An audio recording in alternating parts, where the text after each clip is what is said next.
I'm Jake with SendCutSend, and today we're talking about tapping.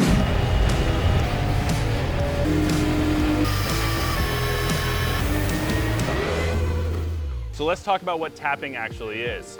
Tapping is the process of creating a helical pattern inside the hole of a part.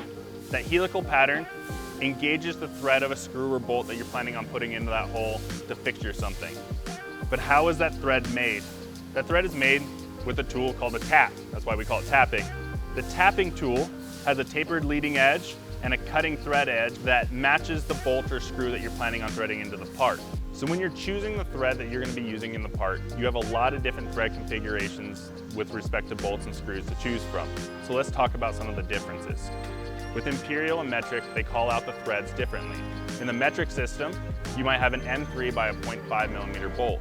What that's actually saying is that you have a 3 millimeter outside diameter of that bolt with a 0.5 pitch.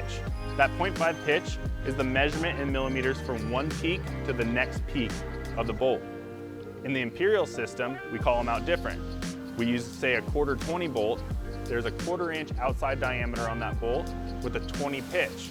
20 being how many peaks you have within an inch of that bolt. So if we count each peak, we should have 20 within that inch. Now that we talked about how imperial and metric threads are different, let's talk about the hole that needs to be created in the part to tap and put in that helical pattern that we talked about earlier. If the hole is too large or too small, it can change the thread engagement between the bolt and the tapped hole that's in the part. Too low a thread engagement can cause that part to strip out and fail, whereas too much thread engagement can cause that part to gall and stick. Also, when we're tapping, too small of a hole can also create that tap to bind and break during the manufacturing process. We did make it easy for you guys. If you go to our website and you select tapping, you can see a tapping chart for the material and the different thread pitches and stuff that we have. Select something that's within the range that we have and put it into your drawing as that hole size. That'll ensure that what we have when we're actually tapping the parts will come out the way that you guys want them to. If you guys do have any other questions about your design, please don't hesitate to reach out to us at support@SendCutSend.com.